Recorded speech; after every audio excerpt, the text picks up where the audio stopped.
A continuación vais a escuchar nuestro segundo episodio en el cual hemos querido elegir una película no demasiado icónica de Mel Gibson, pero que sí que consideramos que daba para desenroscar y desenrollar, ¿no?, una madeja eh, tanto temática y cinematográficamente como personal, eh, en torno pues eso, una suerte de nuevo de viaje y de virtudes de un héroe que es poco cotidiano, de nuevo como venimos tratando recientemente, y que nos ha dado pie pues a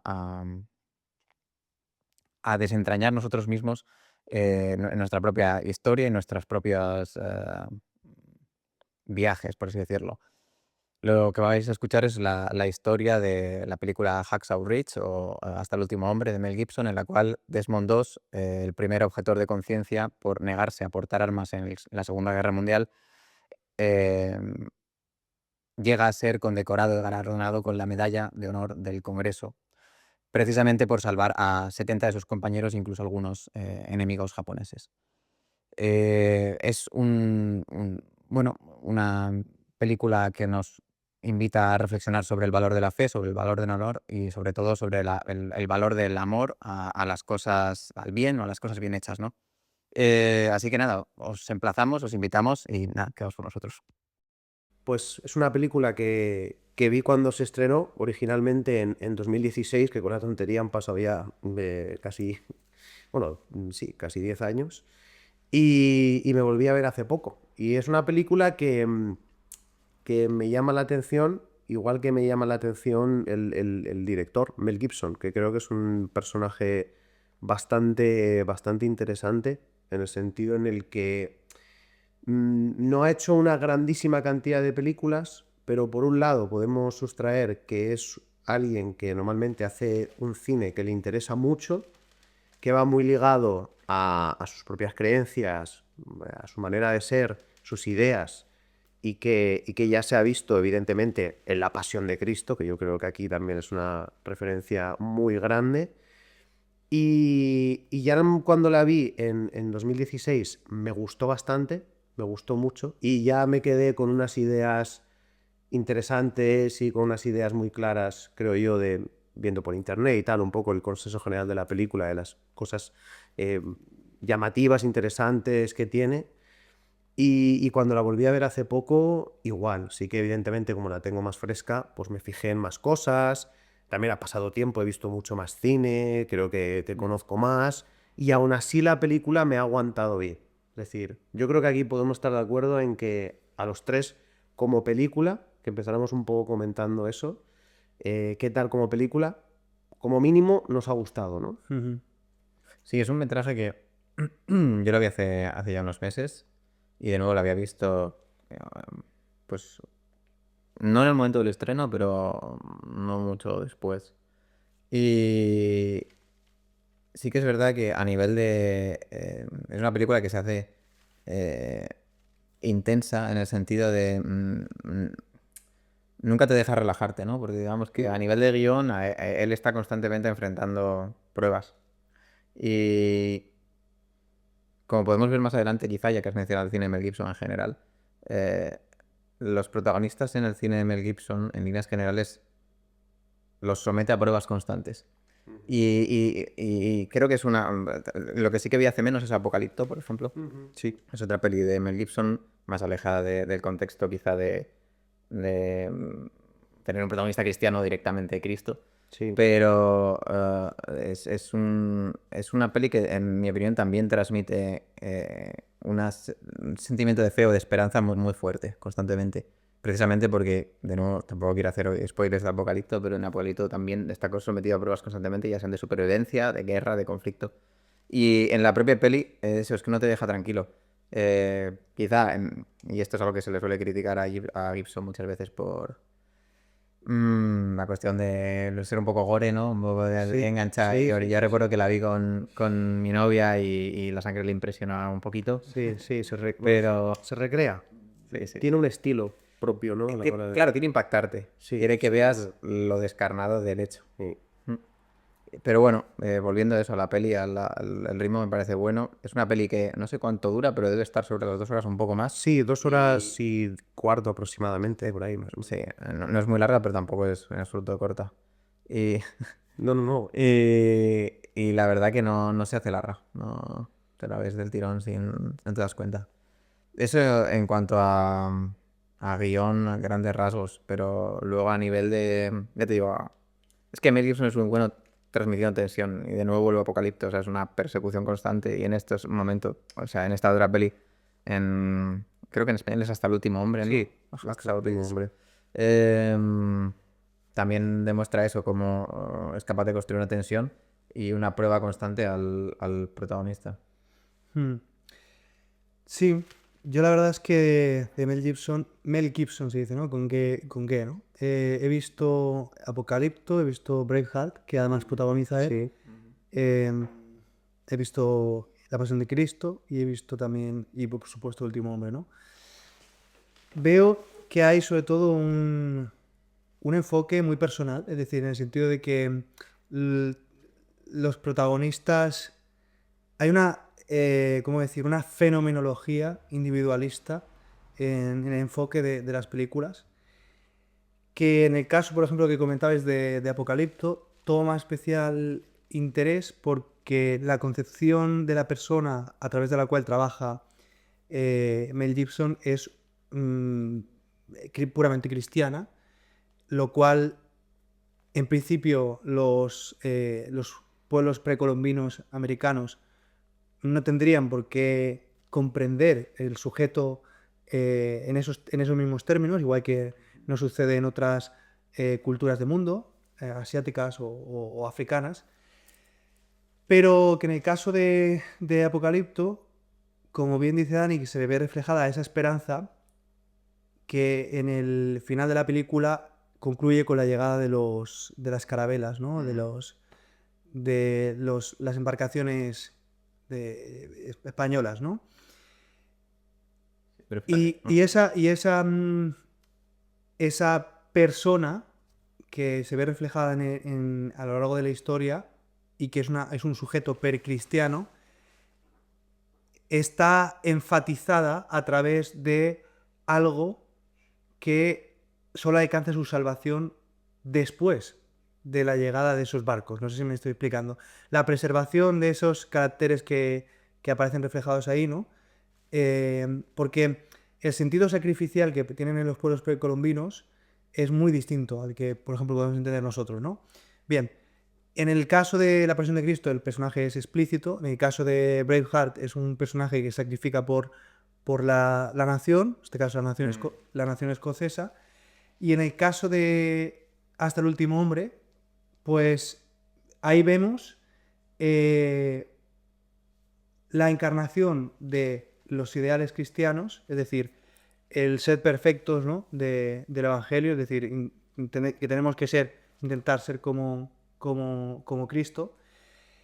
Pero lo más sorprendente, porque es una película que yo, si no me llegáis a decir que es un caso real y que si no llego o si no llega a ser explícito al inicio de la película que se trata de un caso real, no hubiese conectado con ella. Es decir, me hubiese parecido tan fantástico, tan absolutamente irreal. De hecho, es tan absolutamente real el caso que yo cuando, te lo comenté ayer, Toby, que te vi y estuvimos hablando de esto, yo cuando acaba la noche pensé, bueno, habrá salvado, en la vida real habrá salvado 4 o 5 y en la película han puesto aquí una escena de como que salva a 20, que son los que salen, porque no da tiempo más, porque es que si tienen que sacar los 75 que la vida real terminó salvando, te ocupa la hora y media de película solo con la salvación, ¿no? Y cuando acaba la película y te dice que este hombre salvó a 75 soldados, 2 de los cuales eran japoneses, eh, yo me emocioné. O sea, es que es una película que para mí merece un notable alto, o incluso, bueno, quizás estoy siendo demasiado agrio y merecería un sobresaliente en cómo plasma algo que es insólito. ¿Cómo puede haber gente como Desmond 2 se llama, Desmond ¿no? 2. Es bastante difícil de creer y creo que es un tema que tenemos que hablar aquí, ¿no? Y es si en este escenario postmoderno en el cual se sobreentiende dentro de todas las lecturas que se hacen de crítica cultural, etcétera, que el poder es la única fuerza motriz de la humanidad, si el amor juega parte, ¿no?, de esa ecuación, ¿no? Si el amor es una fuerza motriz de la humanidad real, o si debemos de aceptar la lectura posmoderna nietzscheana, ¿no?, de que solo existe el poder y ya está, ¿no? Que todo lo que hacemos los seres humanos es por poder, por sexo, por dominación, por tal. Bueno, pues que hayan existido casos constatados, ¿no?, como este, son desde luego una prueba fehaciente de que no todo se reduce al poder, y la plasmación de esta historia por parte de Mel Gibson me parece, como digo, Aclarar un momento, a nivel de guión, que no lo has añadido, él salva a gente porque él es cristiano, creo que es adventista, y él se opone, o sea, que quiere alistar en el ejército para ayudar a su país y se opone a portar un arma, a portar un fusil. Entonces se alista como médico porque también le interesaba para estudiar, y por eso salva a 70, no es que tuviera otro rol, es que su rol era de médico en ese aspecto, pero iba sin armas. Y, y bueno, no, lo que por cerrar el capítulo de Apocalipto quería añadir una cosa. Creo que Mel Gibson en lo que es fundamentalmente bueno es en transmitir esa sensación de prueba de fe del protagonista al espectador. Creo que debe haber sido una constante en su vida, porque él es católico en un mundo en el cual, y en una industria en la cual, pues, digamos que no es lo que probablemente sea más aceptado dentro de Hollywood y tal, y probablemente se haya visto un poco en esa tesitura constantemente. Creo que Apocalipto en concreto hace el enlace entre esa América prehispánica y el mundo cristiano. Precisamente Mel Gibson lo que decide hacer es decir, oye, no, mira, es que va a ser toda no sé en qué, en el idioma maya, no sé no sé si es náhuatl o no sé en qué está grabado. Sí. Y está toda la película grabada en el idioma de los nativos americanos. Y creo que eso te hace conectar y te hace realmente sentirte dentro de la selva, ¿no? En ese sentido en ese mundo voy a decirlo, de sacrificios humanos, de cazadores de cabezas, de jaguares, en plan, y de otro tipo de amenazas que precisamente persiguen al protagonista de Apocalipto. Y volviendo a Hacksaw Ridge, el momento es completamente distinto, obviamente, la Segunda Guerra Mundial, Okinawa, creo que sí, de hecho, ¿no? Y bueno, la forma en la que ahora podemos hablar un poco del desarrollo de la película, ¿no? Como al principio no tiene muy claro es alistarse, su padre es veterano en la Primera Guerra Mundial y está hasta al culo de la guerra y de whisky. Y obviamente pues no quiere que ninguno de sus hijos se aliste. Y cómo se enamora de su mujer, de su futura mujer, cómo va al campamento de entrenamiento, el acoso y derribo que le hacen sus compañeros para que no vaya, y los oficiales igualmente, por el hecho de que una persona sin un fusil todo el ejército pensaba que era un riesgo para el resto de compañeros, ya no es que como se lo tomaban casi como una ofensa, ¿no? Entonces el maltrato psicológico y físico era constante también. Y luego de nuevo, pues ya en la segunda mitad de la película, en Okinawa, pues las hazañas épicas y como poco a poco todos sus compañeros van viendo esa es la fe del propio Dos y van convirtiendo y decir, me había equivocado contigo. Por así decirlo, por enlazar con lo que has dicho, el amor funciona, amigo. En plan, muchas gracias, ¿sabes? En plan, No, yo creo que es muy eficaz en ese sentido. Es verdad que, bueno, tirando un poco del hilo del tema Mel Gibson, es interesante porque, igual que tú has dicho, que precisamente por sus creencias habrá podido tener sus problemas dentro de la industria y demás, o sus asperezas, pero además une a todo esto el hecho de que el propio Mel Gibson, en cuanto a su personalidad y su forma de ser, siempre ha sido muy, entre comillas, anti-industria o anti-Hollywood. No sé si siempre, pero me baso en una serie de vídeos que yo vi hace tiempo que me interesó la figura de Mel Gibson, y tiene varias entrevistas siendo muy explícito, muchas veces muy romántico también, porque, por ejemplo, en una entrevista, me refiero a que tiene muchas declaraciones en las cuales habla en contra un poco de las tripas de la industria, lo considera algo muy maligno, lo considera algo muy oscuro, ¿no? Y de hecho, no me acuerdo muy bien con qué actor era, pero tiene una entrevista muy chula por cómo él lo cuenta también. Aquí hay un punto de... Es un buen storyteller, sí. Sí, hay un punto de morbo, digamos, de todo esto de que se cuece en las grandes industrias estadounidenses, ¿no? Todo este tema de vender tu alma al diablo y todo esto, ¿no? Pues em, él está muy metido dentro de esa narrativa, o al menos tiene una época de su vida en la cual, a nivel de entrevistas y tal, hablaba sobre esto. Él tiene una entrevista en la cual no me acuerdo con qué actor era, que dice que quedó con él para hablar de no sé qué movida, no me acuerdo bien, un actor muy reconocido, no me acuerdo ahora el nombre, y cuando quedó con él era en un restaurante, creo que dijo como de noche, y que cuando él estaba hablando con él, detrás, en el edificio de detrás, había como un neón así rojo o así, y él lo describía como esta presencia como maligna, ¿no?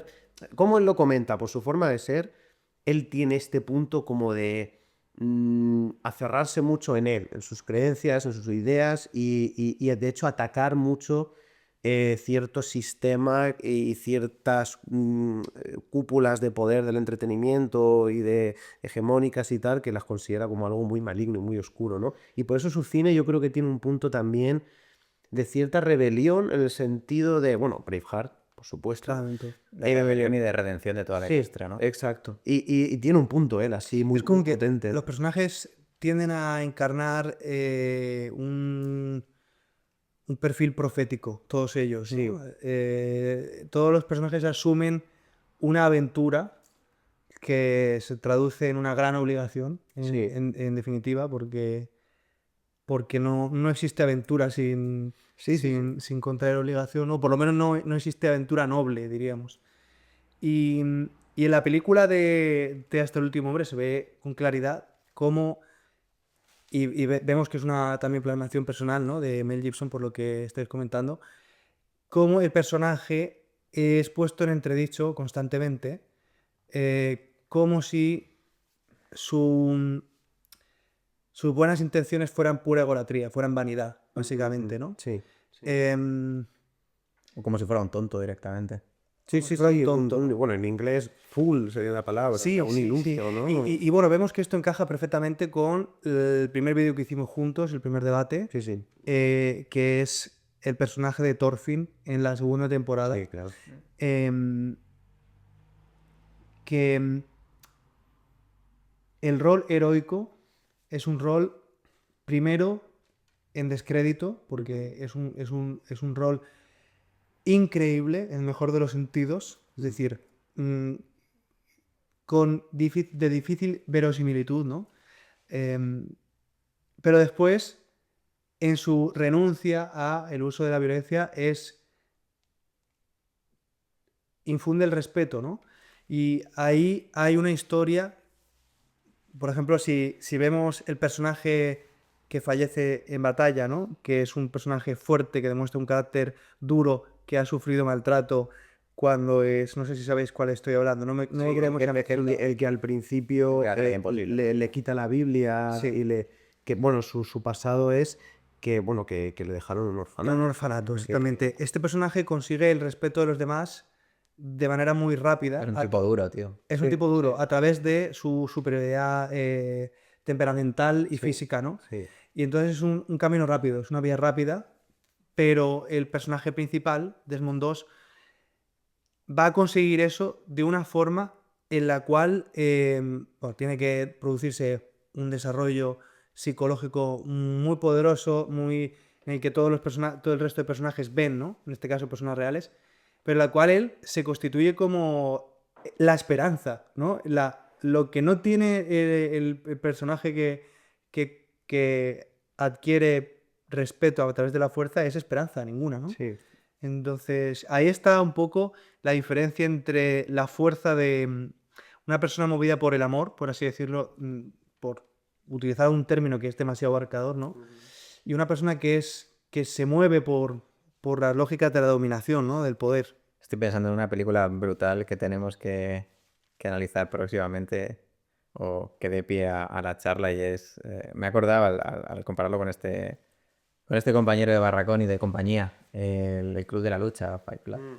Porque quizás estén teniendo puntos muy interesantes, está quizá en el otro eje, en el eje de coordenadas opuesto a lo que venimos hablando y sería interesante. El mundo nietzscheano, el Club de la Lucha es el mundo nietzscheano total. Sí, totalmente. Sí, Y sí. también es una película que vi hace mucho tiempo y siempre, desde hace un tiempo tengo Yo pendiente llevo años sin revisitarla. la he visto un par de veces, pero Sí, yo tengo muy pendiente revisitarla.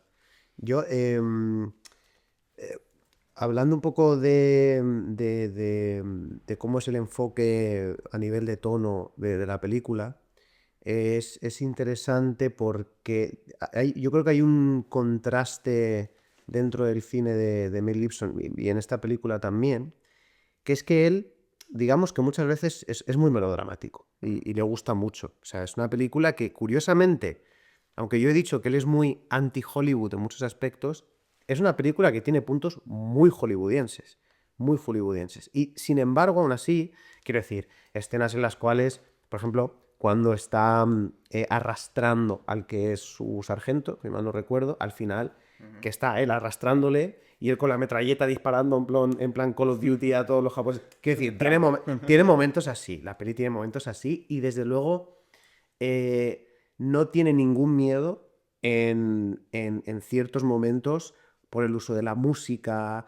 por el uso pues, evidentemente de la cámara y tal, elevar ciertos momentos a un punto que sí, a Mel Gibson le gusta el melodrama, pero no digo que el melodrama sea algo negativo per se, o sea, el melodrama al final es una tonalidad, es una decisión artística, es una visión a la hora de plasmar cualquier obra y a él le gusta, y en la película se nota, pero al mismo tiempo sí que tiene un punto de madurez, creo, y de anclaje, porque en el sentido de, por ejemplo, lo que hablamos en Apocalipto de que se molestó, digamos, en representar a ese pueblo de una manera fidedigna y con el uso de la lengua y demás, aquí hay algún que otro plano, es decir, tampoco puede ser, pero hay un que otro plano con los japoneses, al final cuando se rinden él, hay una serie de planos en los cuales se hace el seppuku, creo que es, y ahí hay cierto puntito de decir, no es una visión tampoco, aunque es melodramática, no es tampoco... No pierde, no pierde el norte del todo. Es decir, no es que considera a los japoneses como alimañas, como seres deshumanizados por completo. En términos generales, son el enemigo. La película te pone en el punto de vista, evidentemente, los estadounidenses, por no, supuesto. pero yo creo que justamente esa escena y la reacción japonesa va en la propia línea de la película de recalcar las virtudes Sí, que para son- ellos son importantes, sí. entre ellas pues quizás la nobleza de los japoneses, ¿no? Exacto. Es decir, que él Y recalca... el respeto al honor que tienen y Exacto. ese tipo de cosas. Es decir, recalcando el valor de sus propias ideas, no es destructivo con las otras. Cuando plasma a los japoneses rindiéndose, lo hace a través de un ritual suyo y filmado de una manera respetuosa. Es decir, como que le ha... Estaba pensando, tampoco es raro en Hollywood, justamente cuando tratan la Segunda Guerra Mundial, Ujú. porque en Vietnam en otras no es tan frecuente, pero o en otras guerras más recientes, cuando trata de la Segunda Guerra Mundial, estaba acordándome ahora, hace mucho que no veo Band of Brothers, Hermanos de Sangre, Sí, sí. que es la segunda parte era de Pacific, que también era de Okinawa, de hecho. Pero vamos, en la primera parte, en la que es de Europa, que es de Tom Hanks y Spielberg, me parece la dirección. Sí, sí. En esa, al final, en el último episodio, que lo vi recientemente, cuando detienen a un coronel alemán, a un general alemán, también se ve ese tipo de respeto que tienen, ¿no? Por el general alemán, que le dan la licencia de dirigirse a sus hombres, le permiten conservar su arma, ¿sabes? En plan, Sí, sí, es sí. como que y a los americanos les gusta la superioridad moral en ese sentido, ¿no? Ya, Es decir, sí que de puede... caracterizarse como... Pero en la Segunda Guerra Mundial, Sí. cuando han tenido guerras contra, yo qué sé, Mm. ex satélites soviéticos, otro tipo de, Sí, de enemigos, no soy capaz de caer yo en la guerra de Corea, en la guerra de Vietnam, en la guerra de Golfo. Que chista ese, por ejemplo, piensa en películas de la guerra de Irak o Afganistán o así, Sí. son muy descarnadas y muy duras. total. Y siempre es un yihadista loco que explota. ¿Sabes? Sí. No hay ese tipo de trato con los enemigos, ¿sabes? Sí, tienes razón. Es verdad que... Quizás es porque ha cambiado los valores. Porque precisamente el cine americano constata el cambio de valores de la sociedad americana frente a los años 40 con ahora. Pero Sí. no sé. No, es un muy buen punto de vista porque yo creo que tiene esa doble vertiente, esa doble lectura. Yo estaba pensando cuando vi las escenas del seppuku, ¿no? O el harakiri, ¿no? Yo Sí, lo conozco como sinónimo, ¿no? en que los japoneses llevaron tan al límite la no renuncia, es decir, la no rendición, que gran parte de su fuerza residía en eso, ¿no? Y yo me acordé de una frase que tiene Gustavo Bueno cuando habla de la guerra, y es que em, la historia necesita de los perdedores, porque de lo contrario, si no hubiese rendición, si la gente no estuviese dispuesta a rendirse, la única alternativa posible sería la aniquilación, ¿no? Entonces, el perdedor es alguien que no solamente acepta la rendición, sino que dentro de unas condiciones puede continuar viviendo. Es decir, el vencedor permite la existencia del perdedor, ¿no? Con los vikingos, y volviendo, que es un tema que tratamos en el vídeo anterior, sucedía igual. Es decir, gran parte de la fuerza de los vikingos residía en el hecho de que, también porque usaban alucinógenos y cosas por el estilo, ¿no? Setas para no tener dolor, ¿no? En batalla, residía en que no estaban dispuestos a rendirse, ¿no? Es decir, la fuerza en este caso los japoneses, ya sabemos, es ampliamente conocido, ¿no? Los kamikazes japoneses, ¿no? La fuerza de los japoneses residía también en una cuestión de temperamento, ¿no? Y eso me parece muy interesante. Y eso es, en definitiva, también se puede relacionar con la teoría de juegos, ¿no? Hasta qué punto está una persona en un enfrentamiento dispuesto a seguir sacrificándose cuando la otra persona desconoces cuál es su límite, ¿no? En su temeridad, ¿no? Porque en definitiva los ataques de los japoneses destacaban por su temeridad, ¿no? Todo ello subordinado a la nación japonesa o a las ideas que tienen, ¿no? En Japón, la nación, la forma en la que concibe Japón la nación, que de verdad es una cosa que también merecería un estudio. Yo no estoy capacitado para esto, pero en fin, esto abriría la ventana del mundo asiático frente al mundo, o el mundo no asiático, sino la sinosfera frente al mundo occidental.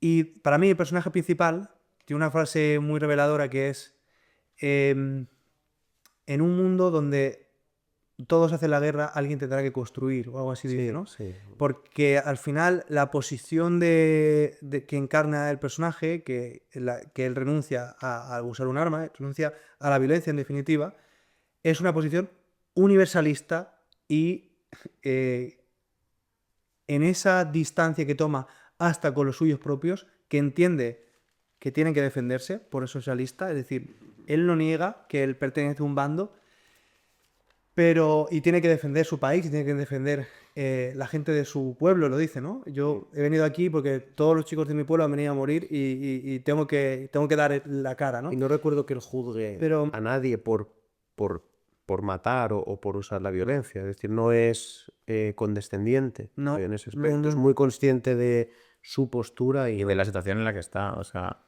la cuestión de fondo, yo creo, es que no se trata en la película, es si él considera que su postura es extensible universalmente. Quiero decir, o sea, si se puede extender. Le hacen algún que otro. Sí, eso lo pienso yo también. Hay algún momento. En la corte, en uno de los juicios, sí. Pero él en ningún momento. Es decir, es como que sí que su entorno sí que se lo plantea. Quiere como buscarle las cosquillas por ahí. En plan, si todos fuéramos como tú, si todos. Y él en ningún momento. O sea, intenta contradecir eso. Es decir, él no responde asumiendo que sí, que eso es. Probablemente el silencio sea precisamente darle la razón, pero aún así él tiene sus convicciones y va a ir adelante con ellas, ¿no? Quizá sean. Pero que esas convicciones son. Como que parece que él entiende que esencialmente son suyas. Y no entra, no sabemos lo que pensará o dejará de pensar al respecto, pero en la película no recuerdo que él entre a querer aplicar eso al resto del mundo. Bueno, sí, él piensa que el mundo debería comportarse así. Claro, pero no, no es condescendiente con su entorno en ese sentido. No, ni moralizante, de una forma, sí, pero sí que es verdad que podemos hablar, cuando nos distanciemos un poco más de la trama en sí, hablamos más de aspectos un poco más filosóficos Sí, de los temáticos. o temáticos, sí. Pero lo que quería sacar a colación era que básicamente él... a ver, espera, se me ha ido el hilo. Estábamos hablando de... vale, Estamos hablando del discurso que él tiene con su Vale, entorno está hablando y de asumir juicio. que su manera de ser... Que no es moralizante, que no es no moralizante, es condescendiente. él no asume que se Pero tiene porque que es un aplicar personaje todo. humilde y es que la persona es humilde. Yo, la verdad es que no me he informado mucho a nivel biográfico de él, pero creo que es una persona que no estudia, ¿no? En la película sale, ¿no? Que no Sí, Aprovecha el ejército para estudiar medicina, justo. aprovecha de ser. se da a entender que viene de un entorno muy humilde, Pero humilde. pobre. No puede estudiar porque los padres deciden no sé qué cosa, ¿no? Sí, no, Gastar el ser dinero, bastante- no pueden pagar en los estudios, Sí, ¿vale? o- Deciden gastarse el dinero en no sé qué cosa. Entonces, es una persona que viene de un sustrato tan humilde que es que no tiene ni siquiera ese punto racional No. a la hora ¿sabes?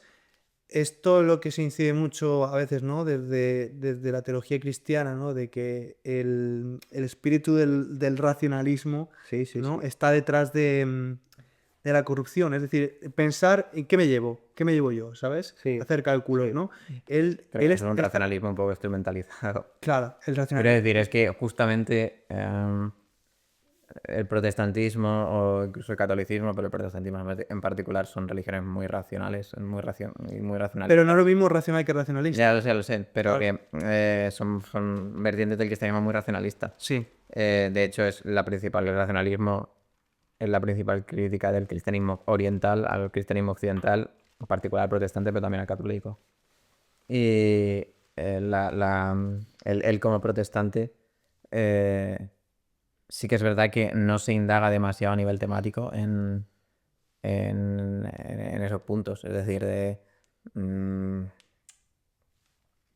él es así porque Dios lo dispone, es otra caballo rey, o porque realmente tiene una postura para con Dios. Quiero decir, para un católico, por ejemplo, que es lo que más conozco, lo más conocemos, el, el fin de la vida es dar gloria a Dios, por decirlo así, ¿no? Es decir, entonces yo obro en consecuencia, pues a lo mejor negándome a aportar un arma en la guerra, ¿no? Como es el caso de Dos, por este fin, ¿no? Es decir, pero que él tampoco hace un viaje muy profundo a su fe personal, simplemente Mel Gibson lo tira así en medio Sí. de una prueba tras otra, lo que hablábamos antes, y es simplemente pura, no sé, resiliencia, ¿sabes? Sí, Como estar ahí sí. firmeza, Sí, como sí, has sí. dicho. No, al final es muy visceral, o sea, da gusto. no, bueno, y esto se ve muy, muy bien plasmado también en la interpretación de Andrew Garfield, que creo que es estupenda, creo que es maravillosa, sobre todo porque además la decisión de casting creo que es ideal, y de hecho si la veis en versión original, no solamente su interpretación, es que esa pureza, es un tío puro, desde el principio hasta el final, es un tío puro. Y lo ves, y lo sientes, y lo escuchas en versión original. Yo en el cine la vi doblada, hace poco la vi en versión original.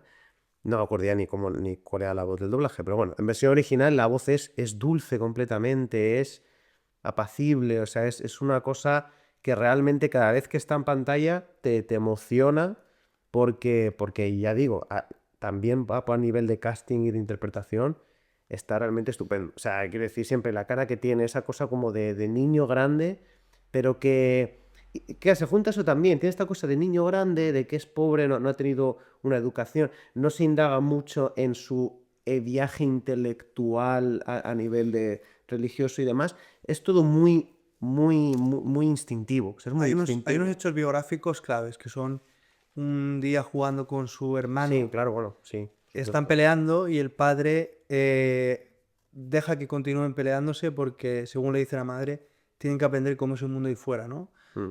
Pero la pelea escala, entonces él coge una piedra que tiene a mano y le golpea la cabeza a su hermano y está a punto de matarlo, ¿no? Y ahí es cuando él de alguna forma descubre su sombra, ¿no?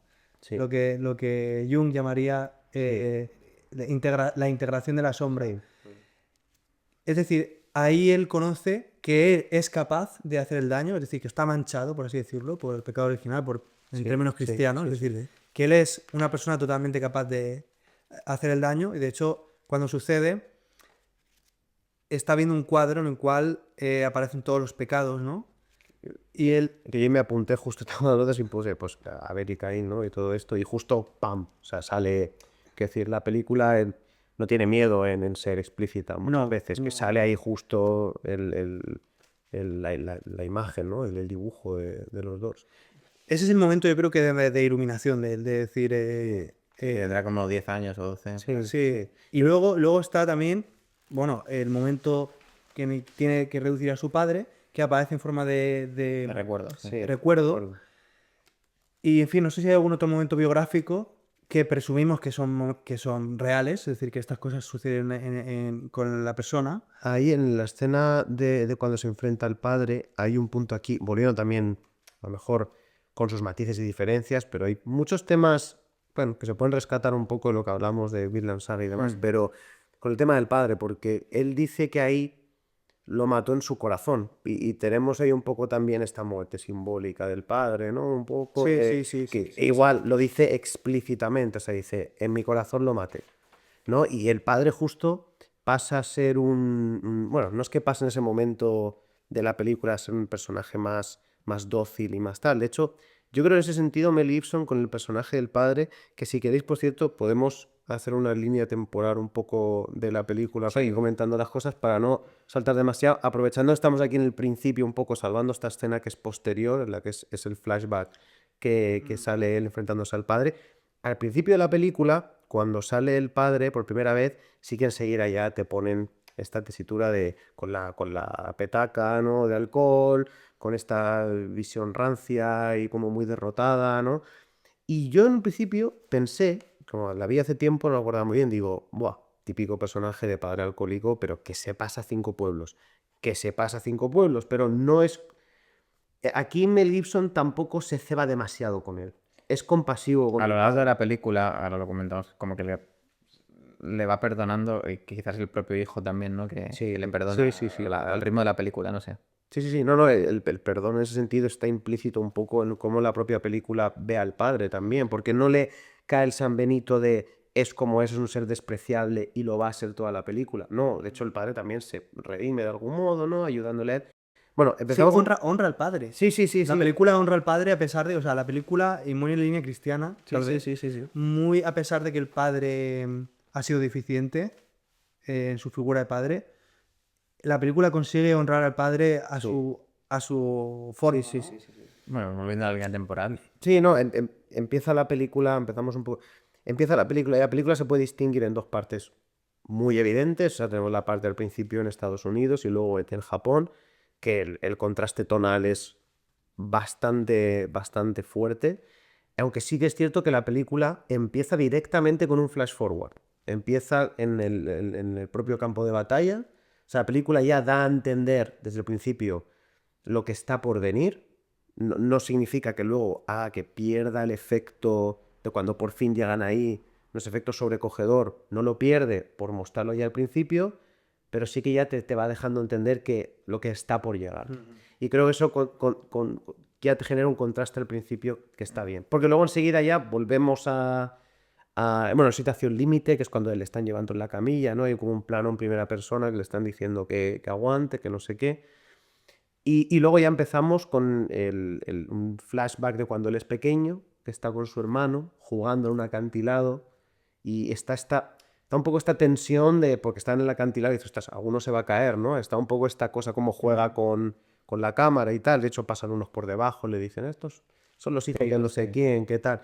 Que por cierto, luego, no sé si este paralelismo es muy potente o me lo estoy inventando yo, pero bueno, por intentar darle lecturas, es un acantilado igual que luego el propio acantilado de Hacksaw Ridge, que creo que hay, imagino que hay un paralelismo. Sí, Que bueno, no creo que sea casual.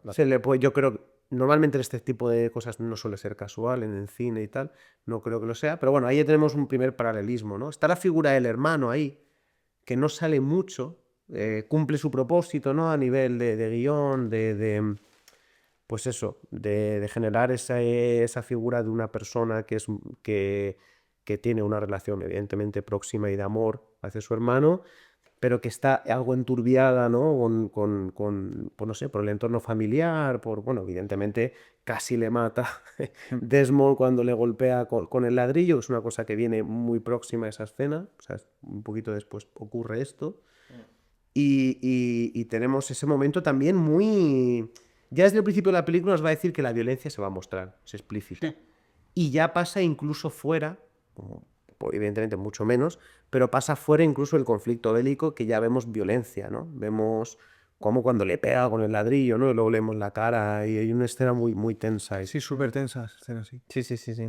Hay una escena... Como él encuentra luego el, el Padre Nuestro en la pared Sí, con todas las escenas exacto. bíblicas. La madre se nos presenta también, ¿no? Como una figura pues muy bondadosa, muy compasiva, ¿no? El típico padre alcohólico, no sé qué, mientras que la madre es muy Sí, dócil. en esta película aparecen, bueno, pocas mujeres, básicamente su mujer y su madre, Sí, pero las dos son ejemplos muy pulcros y explícitos de bondad, sí, sí, sí. en los dos casos. Totalmente. Pero bueno, siguiendo el libro de la película y volviendo al libro de la violencia explícita, poco después, cuando ya es adolescente, un poco más mayor,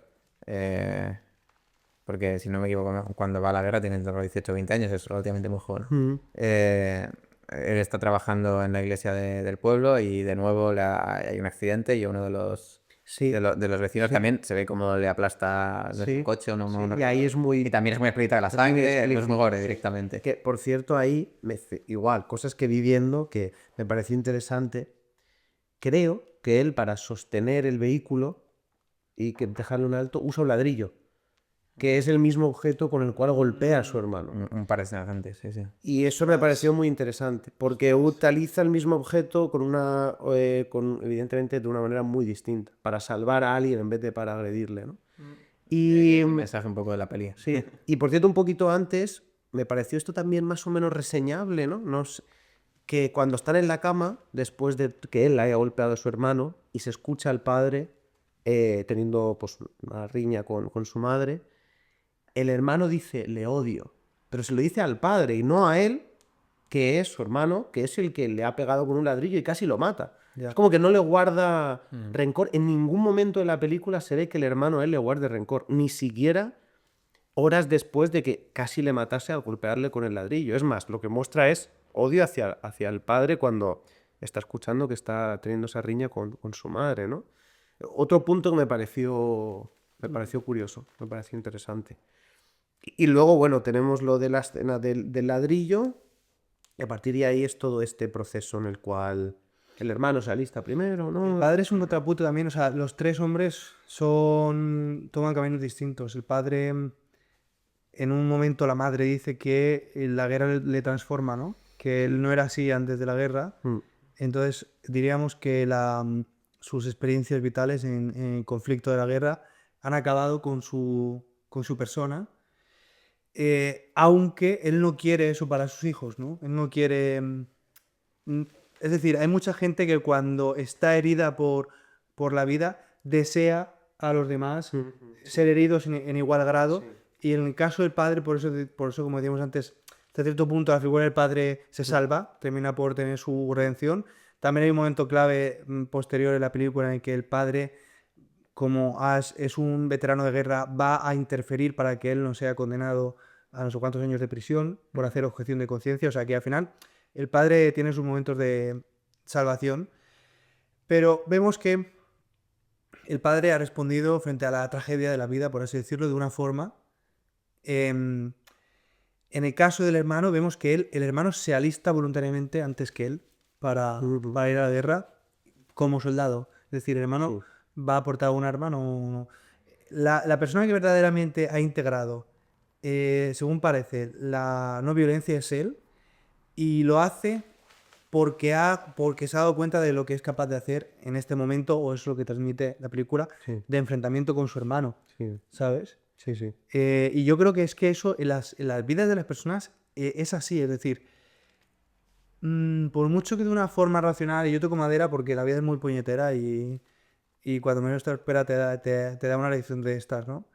Pero por muy racional que seas o inteligente o lo que sea, en la vida de las personas hay momentos como este en el que descubres algo de manera que te impacta y se convierte en ti, se mimetiza contigo esa enseñanza, que por mucho que tú ya supieras antes de que eso sucediese, que esto debía de ser así, o que si no, no sucede, es decir, si no encarnas esas ideas, si no transformas esas ideas en algo práctico, a través de una vivencia personal que te remueve y que te transforma, nunca llega a sacar lo mejor de ti, ¿no? La vida en ese sentido. Entonces, al final, el rol del héroe, el personaje profético, en este caso, un pobre, eh, un pobre trabajador sin estudios de la América profunda que ni pincha ni corta, ¿no?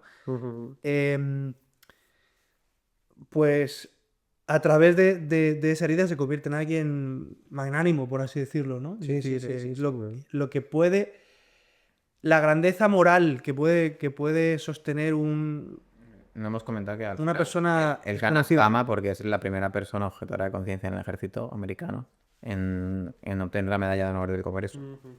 Y precisamente estaba pensando, digo, no lo hemos dicho, pero es que Sí, realmente sí, importante. por sus actos heroicos en batalla, ¿no? Le Sí, sí, sí. conceden, sin haber matado a nadie, le conceden la medalla de honor. Pero bueno, sí, no te dejo, Sergio, perdón. No, es básicamente, efectivamente, eso es lo que estábamos diciendo, es decir, como una persona que ha renunciado a todas a la capacidad de agresión, que no tiene habilidades ni conocimientos, ni es una persona, en principio, en la escala, si hiciéramos una lectura fría, ¿no? Del valor de esa persona en la sociedad, una visión, una lectura instrumentalista de su persona, en principio parecería una persona reemplazable, ¿no? Y sin embargo, es todo lo contrario, es a través de su virtud moral y no de su intelecto o de su capacidad, yo qué sé, de su competitividad como profesional, no es a través de su virtud moral que esa persona se convierte en alguien trascendental para un frente entero, porque es que al final acaba él leyendo la Biblia Sí. antes de que de que la tropa se prepare para la batalla, ¿no? Y se retrasa la salida Sí, sí, a sí, combate, sí, no sé sí, si os sí, acordáis de sí, esa al final. escena, Haría el rece, sí. Sí, sí, sí. para que él acabe de rezar, Hay tío. momentos muy de chat, Cuando ya se ha ganado todo el aprecio de todos. Sí. de gigachat, ahí Ya de de estar batalla. como con la Biblia ahí esperando y todo el mundo, es un momento muy chulo. Y aparte, no solamente inspira, bueno, a todo el batallón y demás, por supuesto, pero precede un poco en algunos casos a nivel de las personas que él atrae a su figura, ya no solo su decisión de no matar y demás, sino lo que dicen por su propia pureza, porque Dorothy, su mujer, primero se ve atraída hacia él por eso. Ujú. Y ella luego, sabiendo cómo es él, le defiende y está con él hasta el final, pero ya no tanto porque ella esté más o menos de acuerdo, sino porque responde a quién es él, ¿no? Es un derivado de quién es él, de una persona pura, de una persona que no puede ser de otra manera. Es que al final vivimos en un mundo. ¿Te puedo cortar? Sí, sí, sí, mira. sí, sí, sí. Al final vivimos en un mundo un poco cansado, incluso hastiado de los mismos estereotipos falsos, ¿no? Y de que todo el mundo se ajuste. Esto suena un poco adolescente decirlo, pero se ajuste a esa falsedad. Sí, Pero creo que es verdad. O sea, y me voy a ir un poco por la tangente, pero hace, no sé, que fue hace un par de semanas cuando Kanye West empezó a decir de todo por X en Twitter. sí.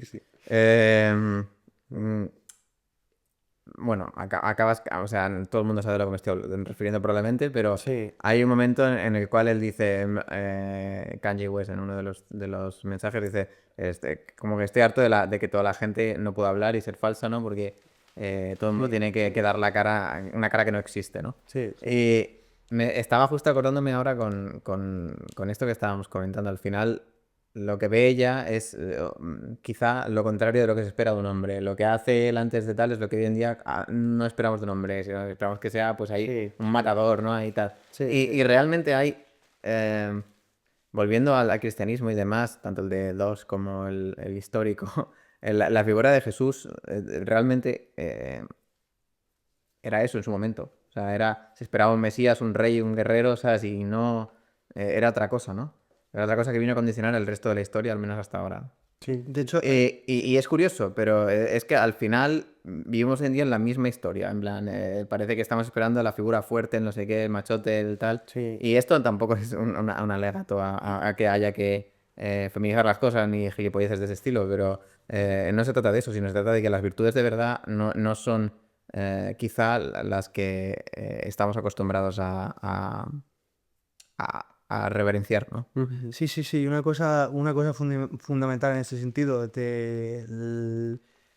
la ruptura del cristianismo frente a la tradición previa que se ve encarnada en este caso en la película también, es en el héroe griego, siempre hay una correspondencia entre la elevada clase social y la renuncia que hace personal. Es decir, el héroe greco-romano es alguien que abandona su comodidad, ¿vale? Porque se considera que una persona humilde no puede ser un héroe porque no renuncia a ninguna... Solo puede ganar, Ya, digamos. Solo puede ganar la gloria, pero no renuncia a su paz, ni a sus privilegios, ni a su... Por lo tanto, el héroe greco-romano siempre es alguien de las aristocracias que se entrega por la comunidad en un acto valeroso, ¿no? Si tiene éxito es una épica y si fracasa es una tragedia. Que esos son los géneros de la antigüedad, bueno, hasta el Quijote, básicamente. La épica, la tragedia y la comedia. La comedia está protagonizada por personajes de pueblo llano que son unos miserables y se regocijan en sus faltas, ¿no? Entonces, el héroe cristiano, bueno, Cristo nace en un pesebre, ¿vale? Su padre son en una familia de origen humilde, ¿vale? Y y es carpintero. De origen humilde, pero de estirpe real, ¿eh? Ah, sí. Sí, vamos a ver, tanto... Aquí me acabas de romper, ¿eh? A ver, cuenta. Quiero decir María, que es su madre biológica, y José, que es su padre putativo, Sí, digamos que descienden de David. vale. Entonces, sí que es verdad que digamos que serían... es un linaje de sangre, por así decirlo, familiar, que es importante para los judíos, pero es importante para todas las profecías. Pero bueno, él es un carpintero, ¿eh? Eres un carpintero y son pobres, eso es verdad. No es un aristócrata, no renuncia, no tiene que hacer una renuncia a sus bienes materiales, pero porque él, en la gloria que él persigue, tampoco persigue los bienes materiales. Entonces, ahí es donde el cristianismo reivindica que la virtud moral es tanto más importante como el resto de virtudes, ¿no? Sí, sí, sí, sí.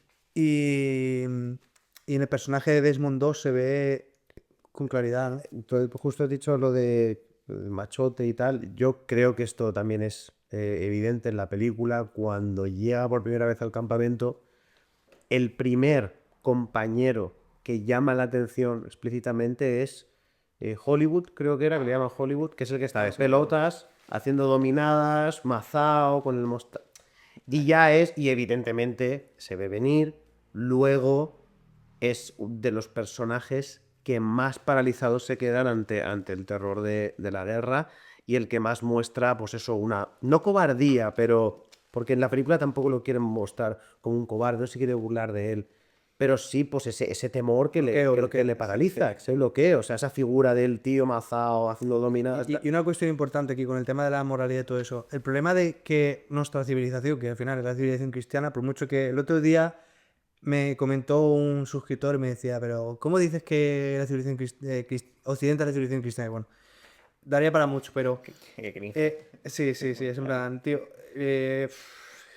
A ver, ya. Pero bueno, que vale, sí, el pero- problema de que en la civilización cristiana hayamos puesto tan en el centro la moral o la virtud moral es que por necesidad somos moralistas. O sea, los occidentales somos moralistas. En otras culturas el poder está jerarquizado de una forma mucho más En práctico. práctica y se acabó. No hay nada de... Sí. Y el problema del moralismo es que...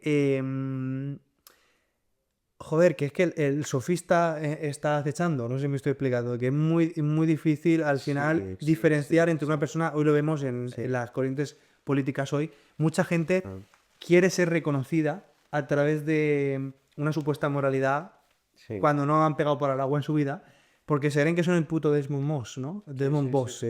Y Y lo cierto es que no han probado en ningún momento que sean capaces de estar a la altura de eso, ¿no? Y toco madera, yo tampoco he probado estar a la altura de una persona como él, ¿no? Pero claro, ahí está lo difícil. ¿Te imaginas? Saber identificar el que verdaderamente es virtuoso moralmente Sí. cuando no hay forma de cuantificar matemáticamente eso. Y por desgracia, em, en muchas ocasiones, solo en momentos críticos, como es este, se puede llegar a saber la grandeza moral de una persona. Entonces, y no queremos llegar a esos momentos. Te voy a llevar la contraria ahora, lo termino. No queremos, no deseamos que existan esos momentos críticos. Nadie desea que haya una guerra para que la gente saque su verdadero ser, ¿no? Y, Ya. ¿sabes? Sí. Bueno, No sé. te voy a llevar la contraria en el sentido de que creo que sí que es fácil determinar quién es bueno y quién es malo. No creo que sea muy complicado ni que haya falta una guerra, ni ver. Obviamente, para las grandes épicas, pues sí, no es lo mismo, pero es completamente equivalente, aunque no sea equiparable. Quien hace las cosas en la vida ordinaria de forma buena, bella, ordenada, no sé cómo decirlo, honesta y honrada, mm, cuando nadie le ve o cuando le ve poca gente, no sé. Al final es una persona que probablemente no se va a quedar bloqueado en la trinchera, ¿no? Como Hollywood, como Sí. otro compañero. O sea, es una persona que en lo pequeño, no sé, en ordenar, en recoger la mesa hoy, tengo un deber y no me lo puedo saltar. Cuando ves muchas veces eso, pues sabes que esa persona no lo está haciendo como una pose, ¿no? Sino que realmente es así. Entonces, volviendo al tema del macho man y tal, realmente, eh, no sé, levantar 200 kilos de press banca o hacer un 100 dominadas no te va a hacer salir de la trinchera, ¿no? Es lo que al final la película evidencia, ¿no? Que dice que te tienen que tirar, ¿no? Prácticamente porque estás que no sabes. Y el tío es un Apolo. Y que el resto de compañeros tiran para adelante. O sea, hasta el que le llaman bola de sebo, hasta el ghoul este, que es el que tiene cara ahí de calavera, espectro, que lo llaman en español. Todos tiran para adelante. Todos tiran para adelante. Ahí, incluso el más escuchimizado o el que parece que no le da para correr 5 minutos, todos están tirando para adelante. Y yo creo que ahí también hay un cierto punto de eso. Bueno, mostrar cierta valentía por parte de todos los componentes y esa voluntad de seguir luchando. Pero bueno, Pero bueno, si quieres por alusiones contestar, es que porque yo creo que sí que se puede distinguir a la gente virtuosa de la que no es virtuosa sin necesidad de Sí, grandes sí, detalles. bueno, mira, hoy estamos viendo un escenario político en el caso de España en el cual todas las personas que durante, bueno, los principales representantes de quienes durante los últimos 10, 15 años nos han estado acusando a personas con un perfil más conservador, por ejemplo, ¿no? O con unas creencias más de ser, ¿no? De ser, en fin, todo lo que acabe en ista, ¿no? Pues ahora resulta que están todos siendo procesados por acoso sexual, por abusos, etcétera, ¿no? Entonces, sí, yo subí un vídeo hace poco en el que decía que tu ideología no te hace buena persona. Es que tu ideología no te hace ni buena persona ni te hace más inteligente, ¿no? Y esto es una cosa que sucede hoy de manera muy frecuente, ¿no? Porque en Twitter hago unos También te tweets voy a llevar la contraria ahora. en Twitter hago unos comentarios muy ácidos y muy afinados y tal. Yo me pienso que soy aquí el- la persona más excepcional del mundo. Como, vamos a ver, sí. tú puedes ser falangista y ser una buena persona, o puedes ser anarquista y ser una buena persona. Y puedes ser inteligente y ser extremadamente conservador, o puedes ser inteligente y ser, por supuesto, lo que te hace buena persona es cómo tratas a los demás. Por lo tanto, si sostienes una ideología en la cual tratar a los demás es esclavizarles por su color de piel, pues a lo mejor sí que eres una mala persona, claro. Pero lo que está en el núcleo de lo que te hace una buena persona es cómo tratas a los demás en el día a día, qué tipo de compromiso asumes con las personas que tienes a tu alrededor y, bueno, incluso con la sociedad también, ¿no? Y yo pienso que ahí está dónde está la virtud moral realmente, ¿no? ¿No? Lo que te hace un hombre al final es lo que dejas detrás. Quiero decir, lo que dejas hecho. Lo que dejas hecho por los demás. Detrás me refiero al momento en que te mueras, ¿no? Dejes de poder hacer cosas. Al final no te hace un hombre levantar más kilos en el gimnasio, como hablábamos antes, o cualquier otro tipo de arquetipo falso o falsificado que se pueda promocionar, ¿no? Y probablemente no se pueda hacer, es imposible hacer un arquetipo de ese hombre del que hablamos moral, más allá de, si quieres, en la figura de una persona que no solo era hombre y vuelvo a Cristo de nuevo, ¿no? O sea, que también era Dios. Entonces, era el ideal del caballero cristiano, hemos hablado del héroe clásico, pues el héroe medieval, el caballero cristiano, básicamente tenía las virtudes de Jesucristo como la meta a aspirar en cuanto a su acción caballeresca. Y eso se ve hasta en el Quijote, en lo que hablabas antes. Y también bebe del héroe clásico, obviamente. Pero bueno, respecto a lo de que tu ideología no te hace buena persona, creo que tiene razón. Dice que te va a llevar la contraria, luego las matiza un poquito. Pero sí que es verdad que tú lo que te entra por los ojos o por los sentidos no te hace malo. O sea, o no te hace peor. Es decir, tú puedes leer, no sé, tener pues una época de leer mucho, no sé, me da igual, cualquier ideología. Y eso no te hace peor. Lo que te hace peor es lo que sale de ti, ¿no? Es decir, esto es de Jesús, literal. No es así, pero realmente lo que te transforma es lo que sale de ti. Por eso se castiga el pecado, ¿no? O sea, por eso se castiga, ¿no? Por eso se señala el pecado como el origen de esa falta, por eso lo que sale de ti, ¿no? Una falta, una ausencia de ese algo. Y bueno, eso yo creo que lo que realmente se echa en falta es quizá no ese ejemplo o ese arquetipo para el gran consumo de masas, sino que seamos capaces de, en lo pequeño, dar ejemplo de acción en cada obra, realmente. Si tú donde pones, no lo sé, estoy viendo aquí carpintería que hice en un pasado hace unos años, cuando si pones la tachuela en el sitio que toca, pues lo estás haciendo para otros, ¿no? Al final, y estás intentando que esté bonito, pintado, no sé, dentro de los medios que tienes, que eran muy pocos, ¿no? Pero ese tipo Sí, o sea, de delicadeza, esto ya no es una persona, estoy hablando de hacer un mueble, pero bueno, ese tipo de finura, ese tipo en el trato con la gente son más importantes y es más difícil realmente, porque a mí ordenar las sillas es relativamente más sencillo que tratar bien a un hermano o una hermana que es un gilipollas, porque te va a pasar, ¿no? En plan, es así con menos. sí, no, claro. Entonces, pues ahí está un poco el mensaje también del amor al prójimo, a la proximidad y todo esto, que también vamos, me informo un poco de la actualidad, pero en la actualidad reciente hay un gran debate, ¿no? Con el tema de la migración, el prójimo, el no prójimo, porque realmente siempre se hace esta distinción, ¿no? Entre el prójimo, tu primo o tus hijos, o el nacional, entre comillas, y el menos prójimo, que sería pues un extranjero, ¿no? Y hay mucho maniqueísmo en estos términos, incluso desde la propia Iglesia, no en cuestiones ministeriales y doctrinales. Sí. Pero el propio Francisco se pone a criticar a quien dice que... ¿Me entiendes? Sí, sí. Es su opinión personal, bueno, muy bien. En la- Es el Papa, no deja de ser una persona influyente, aunque no sea doctrina, pero... En la película da la sensación casi de que su situación en un bando concreto de conflicto es contingente, porque su mensaje trasciende, ¿no? El conflicto, es un mensaje universalista. Y estábamos diciendo antes que, en la línea de lo que estábamos diciendo, que si tu ideología no te hace buena persona, son tus acciones, por lo tanto, puedes llegar a la conclusión de que, y esto, si eres un fanático ideológico, como sucede hoy, no consigues hacerlo, de que tú puedes ser de una cultura radicalmente distinta, o sea, tú puedes considerar que las personas de culturas radicalmente distintas, aunque consideres que estén equivocados, puede haber buenas personas ahí, es decir, la gente de Arabia Saudita, pues habrá buenas personas y malas personas. Yo estoy radicalmente en contra de la forma en la que se vertebra la ética musulmana, no me gusta. Yo, quizá por haber sido educado en una cultura cristiana, pues no comprendo los arquetipos que tienen. No me parece que, desde mi punto de vista, pues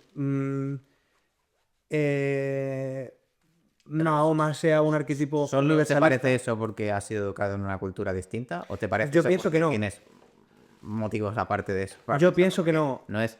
quiero decir, es un motivo relativo, ¿no? Pues si hubieras estado criado en otro sitio, igual te parecería bien.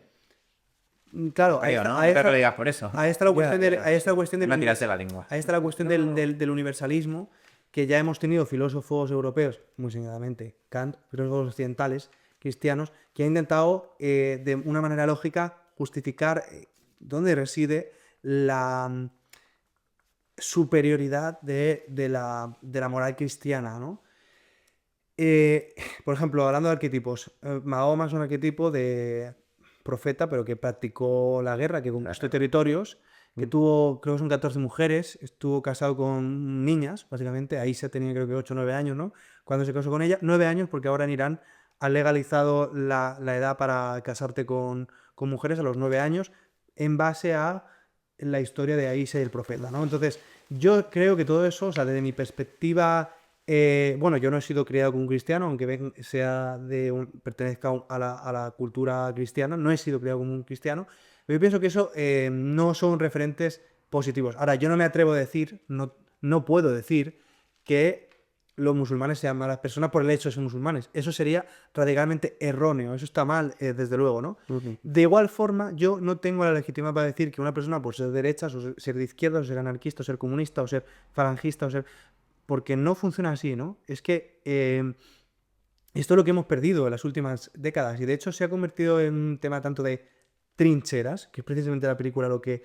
El mensaje de la película quiere diluir el tema de las trincheras. Quiere decir, oye, ahí no está, los buenos y los malos no están en esta línea. O sea, no es que los buenos empiecen aquí y los malos estén a partir de ahí, ¿no? De hecho, en la película hay un momento en que él se encuentra, está en unas cuevas, se encuentra con un japonés y decide pues dejarlo estar, aunque él desconoce, el japonés desconoce que él no porta armas. El japonés presupone que siendo él americano lo va a matar y él dice, no te voy a decir nada. Y luego salva a dos japoneses, ¿no? Por lo tanto... Yo pensaba que ahí, porque, insisto, la vi hace mucho tiempo, no me acordaba de todo, yo pensaba que ahí el japonés iba a gritar, como para intentar alertar al resto, pero no lo hace. Y creo que es un punto guay también, porque la película realmente no, ni siquiera al padre, lo hemos dicho antes, no demoniza a nadie a un nivel extremista. No hay ningún personaje que ser insalvable y casi cómicamente... O sea, los que parecen más malos los perdona. Sí, pasa mucho en la película. No hay un villano realmente, no hay un antagonista más allá de las fuerzas japonesas en sí, a nivel, obviamente es una guerra, pero no hay un...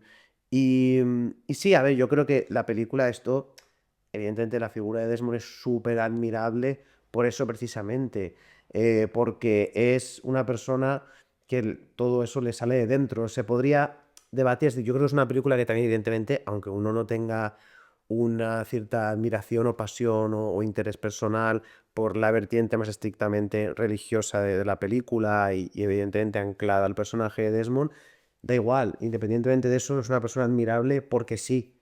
Y es lo que me he dicho antes, que es posible que su propia forma de ser pura se enganchara, se anclara, se adaptara al molde religioso, ¿no? Al molde que él tenía delante en su casa, ¿no? Y que él lo integrara ahí y que de algún modo le diera pues ciertas herramientas para darle una expresión, ¿no? Pues en la Biblia, no sé. Pero yo creo que en el caso podemos ver, o es debatible decir, que precede su pureza y su forma de ser a, digamos, el dogma, entre comillas, religioso que luego él adquiere desde pequeño. Es que la religión cristiana es muy particular, o sea, tenemos aquí una cruz, ¿no? O sea, en la religión cristiana Dios está encarnado y ha sido sacrificado y está ensangrentado. O sea, la religión cristiana es la religión de la renuncia y del sacrificio, por eso es un peso tan grande que yo personalmente es que no me atrevo a sostenerlo. Es un peso tan grande que... Sí. Porque claro, si el ideal del cristiano sería actuar como Desmond II, ¿no? Como Jesús. Como Jesús, ¿no? Sí. ¿dónde, o sea, dónde estamos, ¿no? Sí, sí. ¿Dónde estoy yo? ¿Dónde estamos Hay nosotros, ¿no? bueno, vamos a saltar ahora un poco porque es más así.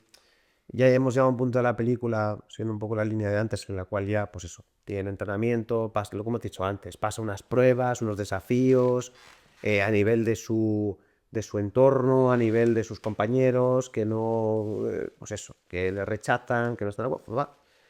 Llega la guerra y ya tenemos pues esta secuencia bélica, donde ya a nivel formal, pues la violencia, todo parece literalmente el infierno, ¿no? Porque es humo negro, explosiones, o sea, cada vez que aparece ese acantilado, todo, Es dantesco. todo eso que sí, que es- Sí, me recordaba a los dibujos de la Divina Comedia. sí, totalmente. O sea, a nivel de tonalidad de colores, de todo, es un fuego que está, parece que no se apaga nunca. Hay llamas que están en el suelo y no se apagan nunca, incluso la mañana Es siguiente. bestial, ¿eh? No, es La brutal. película es impresionante. Brutal. Pues, bueno, después de todo esto, El infierno, el descenso al infierno. cuando él ya vuelve, ¿Verdad? correcto, además literalmente, bueno, en este caso es subes, pero bueno, es un descenso inverso, ¿no? O sea, este, no es el sargento, es el chico este... No, que el descenso al infierno es metafórico. Sí, sí, sí, claro, claro. Ah. El chico este que... Es que yo con los rangos militares y esto me pierdo, ¿no? Tenemos el sargento, que es el actor Vince Vaughn, por cierto, que es el que hace el típico prototipo de chillarle a la cara y tal, pero muy entrañable también, porque se nota que en el fondo es un buen tipo, bueno.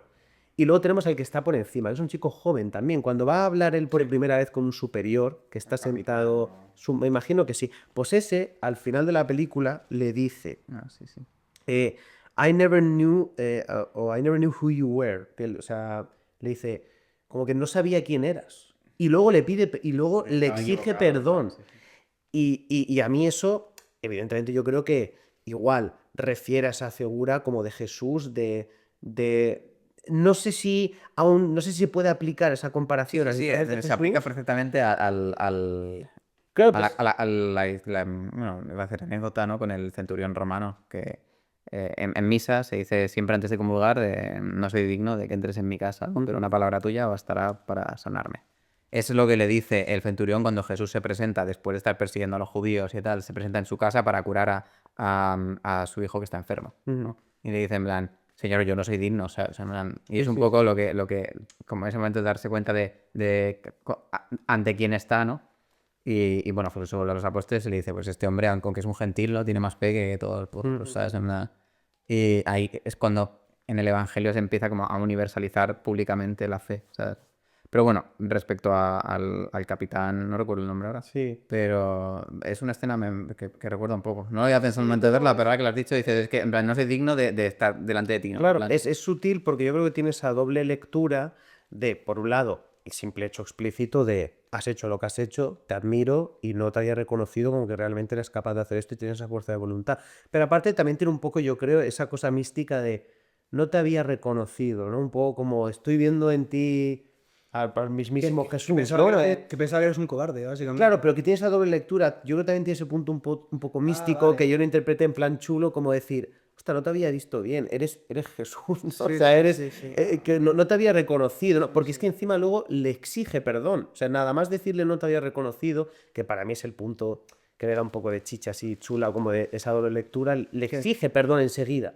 Enseguida le exige Como si, perdón. como si Jesús se hubiese reproducido. Claro, claro. De hecho, mira, desde un punto de vista antropológico, filosófico, Gustavo Bueno, que era un filósofo ateo, él hablaba de que lo divino es lo excepcional humano, ¿no? Por lo tanto, que lo divino no es otra cosa que todos los atributos que consideramos buenos del ser humano llevados al extremo, y en este caso, en el caso de la religión cristiana, unificados en la idea de Dios, la idea de Jesús, perdón, ¿no? Como si, ¿cómo se comportaría una persona que desde el momento que llega al mundo hasta el momento que se va lo hace todo de manera perfecta, ¿no? Entonces nosotros hemos construido un arquetipo y lo hemos introducido en una narrativa, pero incluso aunque fuera una narrativa, y fuera una narrativa ficticia, imaginemos, ¿no?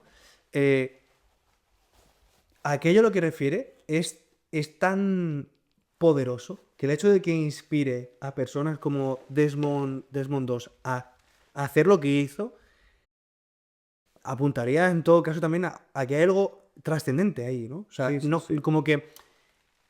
Es decir, si 75 personas sobrevivieron gracias a él, se vieron asombradas por una forma de actuar y un mensaje que ha hecho mejor el mundo de manera como cuando le haces una piedra, ¿no? Y se produce en un charco, ¿no? Y hay una onda expansiva, ¿no? De manera expansiva, ¿no?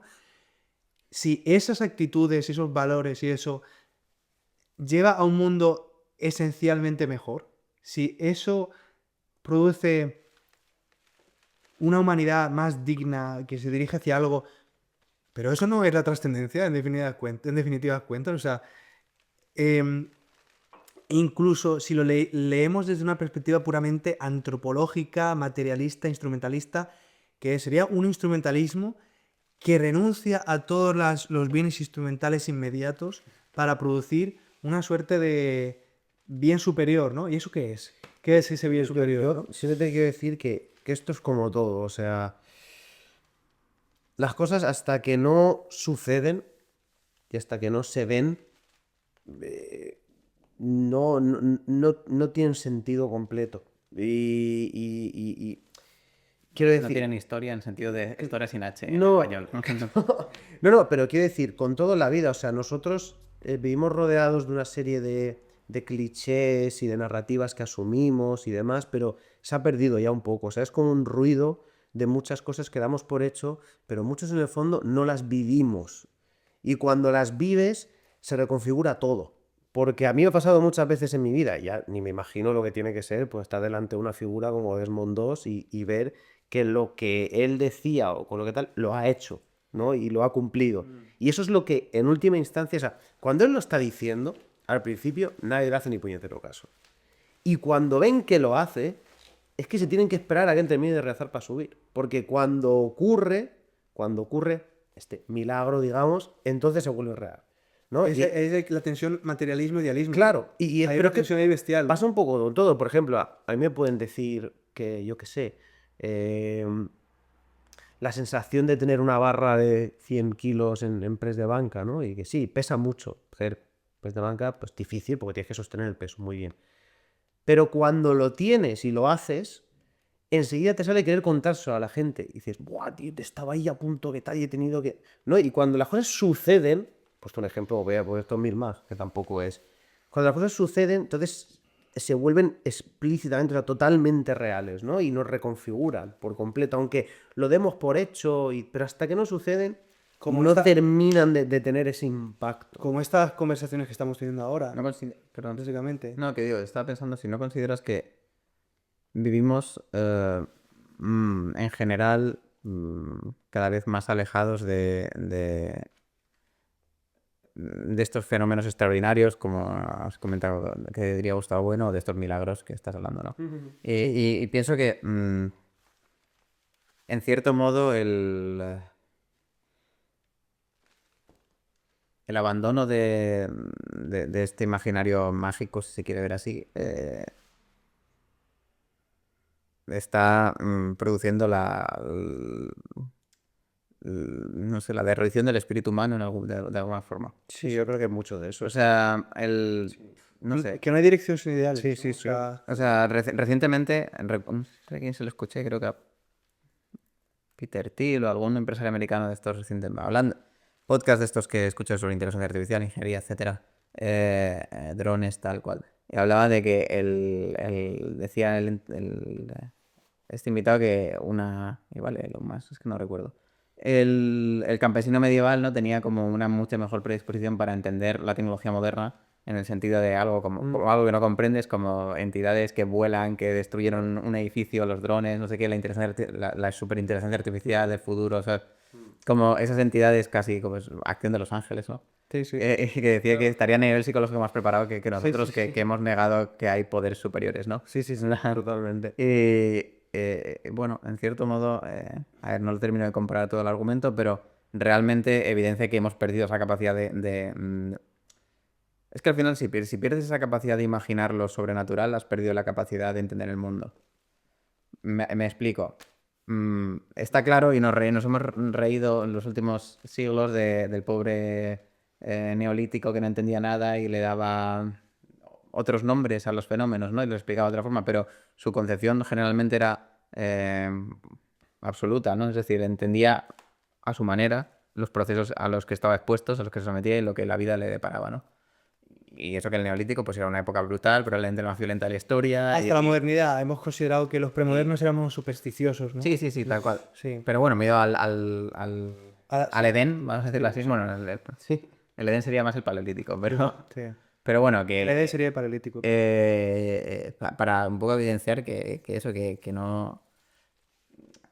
Hay una caída de alguna forma. O sea, Sí, sí, hay una caída que está reflejada en el Génesis precisamente, o sea, en los mitos de siempre. Es que es Y increíble. hay una caída que es constante en toda la historia, ¿no?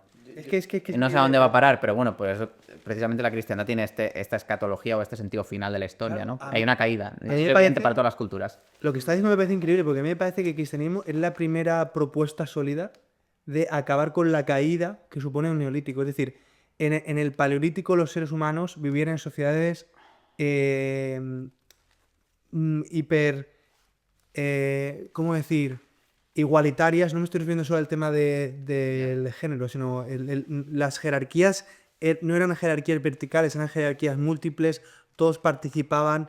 De alguna Generalistas. eran sociedades en las que había una interacción total entre lo divino y lo material, porque todas las cosas alrededor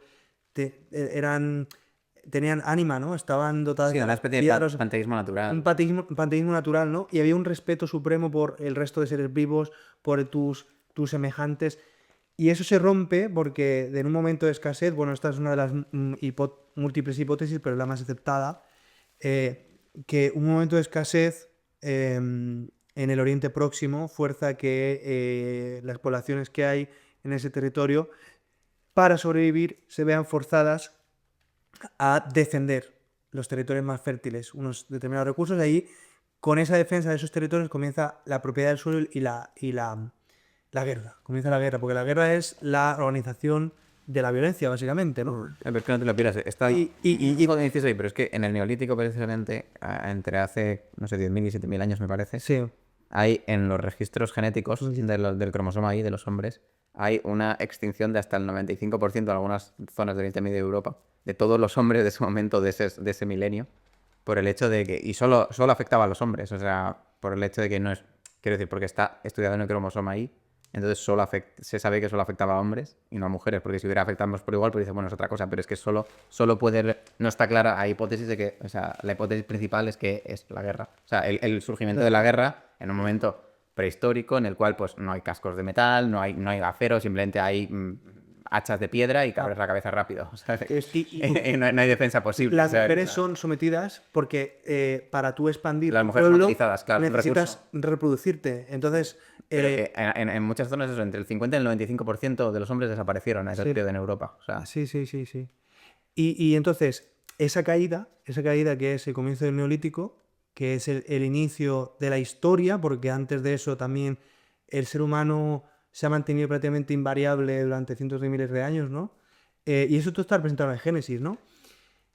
En el cristianismo, desde mi punto de vista, es la primera propuesta real que se ve encarnada en una sociedad, en una civilización, vamos a extinguir la cadena del odio. O sea, vamos a poner la segunda mejilla porque si seguimos respondiendo con violencia a la violencia recibida, esto, y bueno, lo vemos en una narrativa que a mí me encanta, que es muy popular, que es Ataque a los Titanes. No sé si habéis visto Ataque a los Titanes hasta el final, Sí. pero Ataque a los Titanes es una solución no cristiana de la historia, básicamente, ¿no? O sea, el final, es decir, es el... Sí. Ha sido la titanomaquia, ¿no? Ha sido la guerra de los titanes. La guerra de los titanes ha acabado con el resentimiento de un pueblo sobre los demás, o en fin. Y comienza la historia. Acaba el tiempo mítico, fundacional, y comienza la historia y acaba pues una civilización súper avanzada que sigue matándose, ¿no? Pero que esos titanes de alguna forma son también nuestros pecados, nuestros miedos, ¿no? No sé, una lectura muy metafórica. No. Yo, bueno, volviendo un poco, es curioso porque, a ver, está claro que al final, para entender ciertas cosas con total claridad y con total, casi a un nivel de éxtasis, tiene que encontrarse de algún modo en ciertos conflictos que la vida presenta. O sea, y en ese roce y en esa tensión, en ese drama, muchas veces se siente a un nivel que no se puede sentir de otras maneras, ¿no? Es esta doble cara de la moneda, esta contradicción vital que nos atormenta como humanos, pues que es que muchas veces, bueno, tampoco necesariamente como humanos, pero que lo que buscamos, que es la paz y la tranquilidad y tal, pues muchas veces ahí no se siente o no se alcanza ciertos estados emocionales o trascendentales o demás. Se puede, no digo que no, se puede, pero de una manera tan explosiva o volátil o casi asegurada como en momentos límites, ¿no? Como una guerra cambia a un hombre, le destruye, le deja, o ahí es como que en el fervor de la guerra una decisión que hemos dicho que en el día a día pues parecería algo banal, se convierte en algo milagroso o heroico, ¿no? Pero aparte de esa dualidad y demás, lo que sí se puede pensar un poco a día de hoy es que, digamos que en esa paz y tranquilidad, pues existe todas estas capas, pues pues lo de siempre, pues de entretenimiento, allá donde quieras, puedes desconectar por completo de la realidad, puedes desconectar por completo de todo. Y ahí se encuentra un poco también, lo que tú decías un poco antes de esa magia que se ha perdido un poco. El pensamiento mágico. El pensamiento mágico se ha perdido un poco. Hay un punto un poco triste a día de hoy que yo también lo veo muchas veces en la opinión generalizada como de rechazo hacia la religión y como que la ciencia lo es todo y tal, cuando viene precisamente de una masa de gente, y yo me incluyo, y durante mucho tiempo he sido así, que en el fondo no tienen ni idea de cómo funciona esto. O sea, De uno ni del otro. o sea, Sí, ni el uno ni el otro. ¿qué dices de que la ciencia es no, el Big Bang, fue el Big Bang, ya está, el resto no, oye, pero ¿qué dices? Y si no sabes ni cómo va el Big Bang, ¿qué me estás contando? ¿Sabes qué quiero decir? Y es El esta, Big Mac, ¿sabes y cómo va? esta asunción de que no, las cosas están explicadas, no necesitamos ya tonterías, existe la ciencia, señores, no veis que estamos en un estado de bienestar, la cosa ya está hecha, ya está solucionada. ¿Qué me estás contando de tonterías de No hay que religión y inventar nada tal? más, No, si esto solo hay curas que hacen cosas cuestionables en tal, es eso, no hay más. Porque, ¿no? La religión es eso, ¿eh? Claro. Curas, una estafa Sí, piramidal sí, de curas correcto. que hacen cosas reprobables. Y con la sin gente. embargo, esta soberbia generalizada y naturalizada, enseguida vemos cómo se derrumba por 1000 sitios y no hay más que ver todo el tema de la salud mental, todo el tema del tal. Tanto se supone que lo tenemos todo ya visto y tan dado por hecho y que está todo tal, Que nos y sin suicidamos. embargo, no, y que cuando nos tenemos que enfrentar a pues lo de siempre, el desafío total, ¿no? La muerte, nos rompemos igual que nos hemos roto siempre. Y se ve, o más, y se ve ahí esa falsa seguridad que nos hemos montado simplemente por asumir que que las cosas ya están explicadas, estructuradas. A colación de la falsa seguridad y demás, hemos montado una especie de decorado en el cual dejamos en la parte de atrás las verdades trascendentales que quizá esto en el pasado y quizá cuanto más atrás más solucionado tenían, ¿no? Y hemos puesto un decorado adelante en el cual, pues dentro de ese impasse entre una verdad y otra, parece que puedes estar a gusto, ¿no? Pero en verdad es como quizá la verdad más irrefutable es la muerte, ¿no? Sí, Sí, sí, no. totalmente, vaya. Pero bueno, Sí, sí. si queréis, no sé si queréis comentar, queda algo por comentar, pero era por no cerrar ya, pero no quería cerrar sin, digamos, una especie de reflexión personal o una aproximación vuestra precisamente a esta cuestión con todo lo que hemos hablado, ¿no? ¿Cómo ves en tu vida o que podrías decirle a un amigo o entre nosotros, ¿no? Decir, oye, mira, en el futuro tienes que tratar de hacer lo que sea, ¿no? O sea, X, ¿no? Quiero decir, quizás me esté expresando bien, pero me refiero a cómo intentarías tú de implementar desde ya todo lo que hemos hablado. No porque lo hayamos hablado nosotros, ni que tengamos ningún tipo de fórmula mágica sin medicina, sino el hecho de, oye, la virtud es importante, el pensamiento mágico tal, cual, y a colación del pensamiento mágico, que no quiero irme sin mencionarlo, hay un libro que para mí es casi un libro de cabecera, aunque solo he leído una vez por lo denso que es y lo largo que es La historia mágica de España, de Sánchez Dragó. Gargoris Davidis, una historia mágica de España, es el subtítulo. Y en ese libro se trata un poco, pues, em, bueno, es una recomendación general, tenéis que verlo los que tengáis ganas y tiempo, porque es un libro, no sé, tiene 2 partes de 1000 páginas, una cosa así, pero Cada una. no lo sé, porque yo tengo un tomo único de más de 1000 páginas, pero es un libro grande.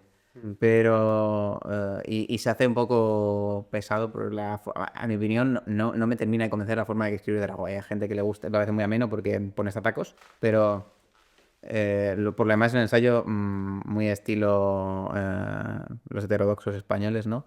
En esa línea y a la vez tienen pues toda esta impronta junguiana bestial de Dragó. Y básicamente trata un poco de explicar el origen mágico de los españoles y de España, ¿no? Y es curioso.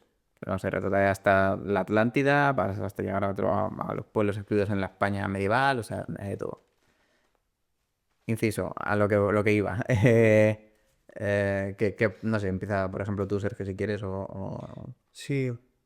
Bueno, con lo que has dicho de... Quiero decir, porque tú, por ejemplo, en cuestión personal, y ya por sacar un poco aquí el alma de que nos conozca la gente, Sí. lo has dicho hace un rato, ¿no? Que no te atreves a tomar esa carga de la cruz, ¿no? De la fe. Entonces, no sé, ¿qué reflexión haces de esa misma frase? O sea, de decir, no te atreves, ¿por qué no te atreves? ¿Y qué es lo que te suscita?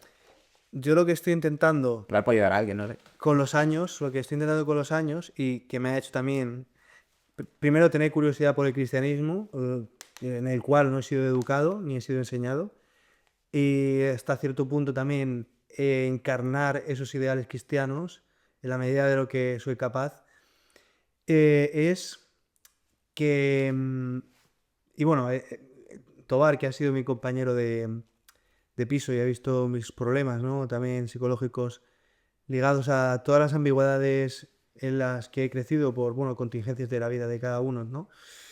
Y es que intentar vivir en la verdad, mm, siendo honesto con...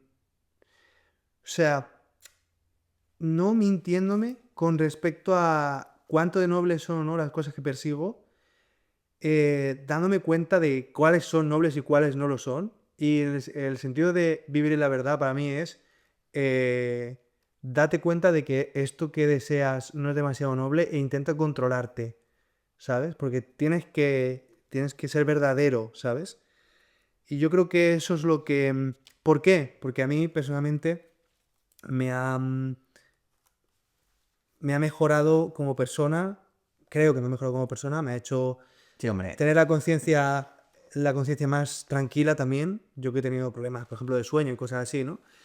Em, no vayas a y pensar. afrontar la verdad, ¿sabes? O sea, como afrontar la verdad, por ejemplo, las cosas que no me habían gustado de mi vida, ¿no?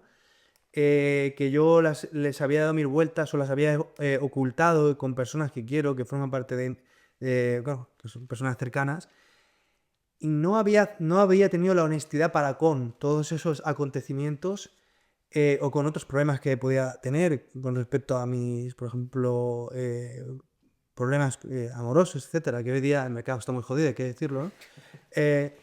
Y Hemos entonces, fallado. ¿qué? Hemos fallado, digo, que verdad. Sí, sí, el mercado amoroso está complicado hoy. Y claro, en el mercado, por ejemplo, amoroso, ¿no? Muchas veces hoy, con lo de ser un hombre, se receta, ¿no? Tenéis que hacer esto, tenéis que ser unos machos alfa, no sé qué, tenéis que ser... Hasta cierto punto es cierto que funciona, ¿para qué vamos a engañarnos? O sea, por desgracia, esa mierda funciona, ¿no? Pero que esa mierda funcione no significa que tú te estés convirtiendo en nada mejor, ¿no? Entonces, si de alguna manera logras ser valiente O sea, que en... funciona para mal. Funciona para mal, porque al final reproduce lo que decíamos antes de Ataque a los Titanes, el conflicto neolítico, la guerra de los sátrapas, a ver quién se acuesta con más mujeres, a ver quién tiene más, si está más alto en la escala piramidal, ¿no? En la estafa piramidal, ¿no?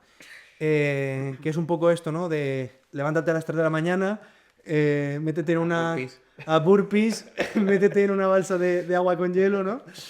Y todo esto, en última instancia, para poder acostarte con 100 chavalas de 18 años, ¿no? O sea, todo lo que estás haciendo en tu vida de sacrificios y de supuesta virtud personal y de crecimiento es todo para tener a las bichis, ¿no? Sí, Alrededor y... Entonces, claro, eso no son fines honestos, eso no es vivir en la verdad, ¿no? Y es muy tentador. Y yo me acuerdo, porque yo lo paso muy mal, aquí lo habéis visto, son de mis mejores amigos, ya lo dije en el primer vídeo. Lo he pasado muy mal con todo eso y esas recetas son tentadoras. Pero yo, por ejemplo, ahora estoy en una relación, llevo más de un año con una chica, bueno, un año y un poco tiempo, ¿no? Y he intentado, por enésima vez, claro que con los años me hago más fuerte y soy más capaz de sostener quién soy de una manera, ¿cómo decir? Sin necesidad de buscar la compasión de la otra persona, que eso, desde luego, echa para atrás a cualquier mujer. Em, pero he intentado ser yo, ser genuinamente yo, y ha aparecido alguien que, siendo, por supuesto, como digo, sin buscar ni la aprobación ni la compasión de nadie, pero siendo verdadero en el sentido en el que he definido la verdad y ha resultado. Y creo que es mucho mejor mi vida estando con una persona que me respeta y con la cual comparto momentos de cariño y afecto genuinos a estar cada mes a ver si me puedo acostar con una de Tinder o en fin, ¿no? Poniéndome como una espalda plateada, que bueno, eso sí que es cierto que lo sigo haciendo, voy al gimnasio, ¿vale? Pero que vamos, que ese camino de ponerse como una espalda plateada en el gimnasio y a ver si me acuesto con las chiquillas, con cuantas más chiquillas mejor, honestamente va a llevar a lo que decíamos antes, a la autoaniquilación, básicamente, ¿no? Sí, sí, sí. No va, es la reproducción de el neolítico, ¿no? De estas pirámides de sátrapas, ¿no? Entonces, bueno, yo diría eso, intentar vivir en la verdad y bueno, yo en mi caso no sé hasta dónde me va a llevar mi camino, este camino de intentar vivir en la verdad, pero bueno, pues estamos aquí, ¿no? Estamos aquí y estamos hablando de estos temas, entonces Sí, sí, sí, algo sí, sí. significa, ¿no? Sí, sí. Pues es un tema complejo. Yo, yo basándome un poco en mi vida y demás, yo creo que yo es que siempre he sido una persona muy tranquila. Yo siempre he sido una persona muy tranquila. Aunque, bueno, pues he pasado también mis dramas y mis cosas. Y siempre he querido un poco vivir en esa tranquilidad, mostrar esa tranquilidad y no forzarla, intentar mostrarla tal cual soy yo, sin que eso me coarte a la hora de afrontar ciertas cosas. Que eso es importante también. Yo soy una persona que no me gusta el conflicto, no me gusta estar mal con alguien, pero a veces el problema es que no estás haciendo lo que... Sabes que a veces no estás haciendo lo que deberías hacer por quedarte en una comodidad y una tranquilidad, que es lo que buscas, correcto, pero a veces hay que hacer el viaje y volver. Hay que salir y volver. Y también así ayudas un poco realmente a que tu entorno y en tu vida y en tus acciones soluciones las cosas. Que muchas veces hay tranquilidades falsas que no son más que remansos Un poco lo de... que queda en el aire de la peli, ¿no? Si realmente hay un deber moral de matar al enemigo en algún momento. Sí, sí, sí. De no rechazar el conflicto en absoluto, que no creo que rechace, de hecho, dos, el conflicto, Sí, sino que no, simplemente no lo aumenta, ¿no? sí, no, no. sea- Y también vivir y ser consecuente con tu realidad. Yo creo que en este caso, llevado a un nivel muy extremo, claro. Dos, es consecuente con la realidad de la guerra. O sea, él en ningún momento se pone a decir no matemos a los japoneses, por favor, todo es amor y paz. No. Pero en su realidad y en su.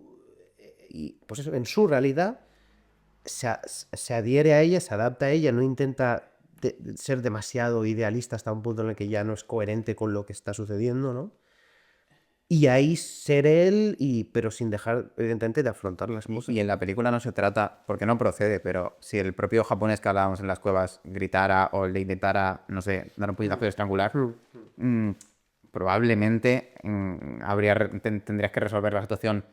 Pues oye, quizá no se da la vuelta y le asfixia a él, ¿no? Pero quizá le empuja y se clava en una bayoneta, ¿no? ¿Me Sí, explico? Alguna cosa así. no le queda otra. Quiero decir que al final no le ponen nunca en esa tesitura en la película De hecho, es raro que en una vida llegue a estar en esa tesitura, ¿no? De decir, o mato o me matan, ¿no? Sí, Porque ahí sí que veo una legitimidad moral para defenderte, ¿no? Obviamente. sí, sí, sí. Pero claro, esto extrapolable a un conflicto bélico es complicado. No, Y es lo que trata de tratar de indagar la peli, que creo que lo has traído bien al caso personal, ¿no? Sí, De la sí, tranquilidad sí. personal y el evitar el conflicto. Sí, es verdad, me sucede, me sucede. Y muchas veces para ser tú mismo a veces también caes en ambigüedades y está bien. Yo creo que a veces eh, tomar parte o estar en un bando o en el otro, al final te tienes que... No es que te tengas que posicionar, es que te posicionas tú solo en la vida, solo que a veces lo que hay detrás de esa posición es lo que muchas veces más cuenta y llevar un equilibrio entre esas dos cosas es complicado. Es complicado. Eso que dices de ambigüedad, mira, estoy leyendo para, bueno, es un libro que ya había leído años atrás, pero no tenía madurez a años atrás que tengo hoy intelectual, y ahora lo estoy releyendo para hacer una crítica precisamente en mi canal, y se llama Futuro Primitivo, es un primitivista, John Zerzan, ¿vale? Y él habla en un momento de que, no me acuerdo qué matemático, reparó en que, hablando de las ambigüedades, ¿no? Que un sistema matemático o es completo, em, o es coherente o es completo, Ujú. pero que no puede ser las dos cosas al mismo tiempo. Es decir, la realidad es ambigua, ¿vale? Si intentas totalizar algo, em, te estás dejando de lado las ambigüedades, ¿sabes? Los regímenes totalitarios se caracterizan por negar, bueno, la Unión Soviética lo... Yo antes he hecho un paralelismo parecido, o sea, hemos dejado los fundamentales de la vida detrás del atrezzo, del decorado, ¿no? Y nos hemos fijado nos hemos puesto a decorar el árbol de cartón piedra que hay delante, ¿no? Para que esté Sí, bonito. sí. Es un poco lo que hacen los totalitarismos también, o sea, Sí. Sí, sí, sí. que lo puedo llevar al extremo con más cosas para hacer aún más coherente la narrativa, ¿no? Bueno, el famoso caso de Chernóbil, por ejemplo, ¿no? Por poner un ejemplo, o para ir más al grano, la Unión Soviética se persiguió a los científicos rusos que defendían el evolucionismo, porque se consideraba una teoría que legitimaba el capitalismo, pero incluso también la mecánica cuántica. La mecánica cuántica no era aceptada hasta no me acuerdo qué año en la Unión Soviética, porque se consideraba incompatible con el marxismo, ¿no? Entonces, bueno, pues la realidad estaba ahí, pero si querías totalizar dentro de un sistema ideológico la realidad, tenías que ser incoherente con la realidad. Es decir, o eres coherente o eres totalitario, o eres completo. Y es lo que dices tú de la ambigüedad. Otra cosa con la que yo también he tenido que aprender, porque siempre he querido ser totalitario con respecto a mí, he sido un tirano en mí mismo, y no soportar mis ambigüedades me ha hecho sufrir muchísimo, muchísimo. Sí, hay que dar ese paso. Es que en la respuesta automática a una cosa que no te gusta es lo contrario. Y digamos, entonces, si hay algo que no te gusta, algo que te ha hecho daño, le buscas un porqué, ese porqué lo anclas a una manera de hacer las cosas o a una... Y tú te enfrentas a ello con lo contrario, con el ideal contrario, con el ideal antagónico, con... Y el problema es que está claro que con eso te vas a encontrar con contradicciones y problemas y cosas que no se adecúan a esa manera, pero porque es normal, porque hay algo que está más allá de todo, de lo que pensemos, de lo que veamos o de lo que toquemos, que es esa ambigüedad total que está en todos lados y te va a buscar las cosquillas. Pero por eso Y te las va a encontrar. por eso tienes que someterte a un ideal supremo, en este caso, bueno, un dios o una encarnación, una encarnación, unificación de todos los buenos ideales, porque si no te subordinas a eso, te estás subordinando a ti mismo, a tus propias ambigüedades Sí, y tú no puedes, sí. o sea, tú no puedes ser un esclavo de tus pasiones, por así decirlo, no puedes ser un esclavo de tus idas y venidas, de tus caprichos, de tus...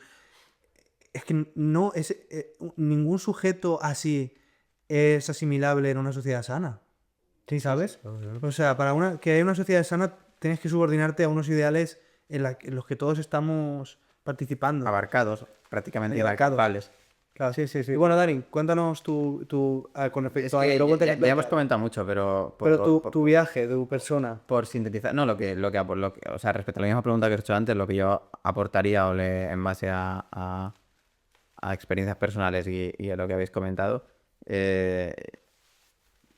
quizá aconsejaría, en un principio tenía claro, pero entre comillas me lo has quitado, tenía claro que iba a ser el decir la verdad, ¿no?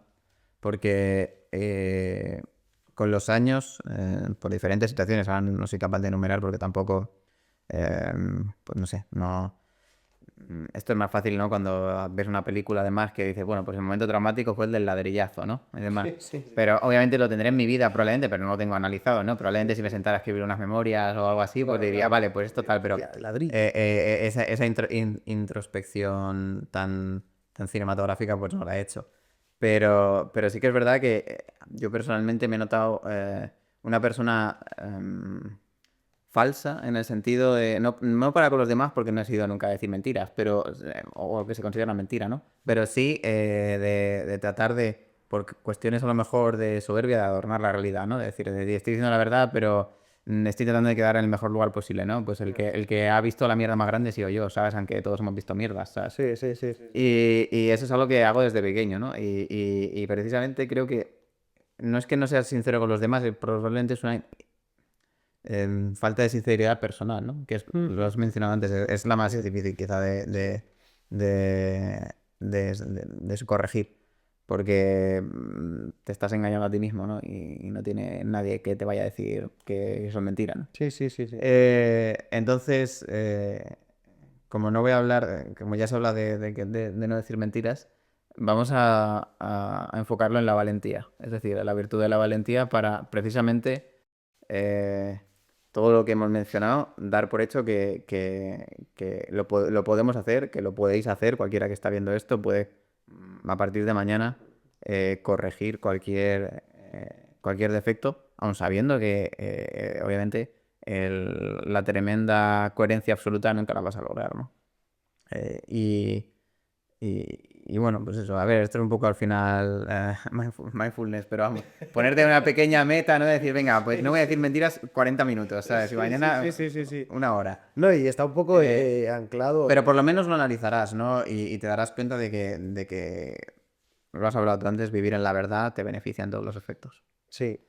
Pero que para decir la verdad conlleva valentía sí. también. Quiero decir que está cogido de la mano y que al final, como bien hace Desmond 2, ¿no? Pues él, su pureza y su manera de ser le lleva a tener que enfrentarse al mismísimo infierno, ¿no? A la mismísima guerra. O sea, ahí es cuando se pone a prueba a él. O sea, eh, porque él mismo se pone a prueba también ahí. O sea, él tiene claro una cosa, pero él no lo ha hecho eso ya antes. ¿Me explico? O sea, esa es otra cosa también interesante, que él, llegado el momento, lo hace. Llegado el momento, lo hace. Se demuestra él mismo que lo hace. Aun con miedo, Aun con miedo. precisamente la valentía viene un poco detrás del miedo, ¿no? Y eso, Porque muchas veces lo que tenemos es miedo de parecer inferior, de parecer... exacto. Si no tienes miedo o tienes algún tipo de espectro, ¿no? de psicopatía o algo así, o, en fin, tienes algo malo. ¿No? O sea, si no tienes miedo de la guerra, hay algo en tu cerebro que no está bien. Que sí, Y lo mejor sería que fueras a un especialista e intentases que te ayuden, ¿no? Porque... Otra buena recomendación que no falla. Sí. Bueno, al final el miedo es precisamente alimento del pecado y alimento de la virtud, ¿no? El miedo te puede hacer darte cuenta de que tienes un deber. No digo que te hagas superar el miedo, que tienes un deber, puedes hacerlo con miedo. Probablemente en la guerra cualquiera lo haga con miedo, ¿no?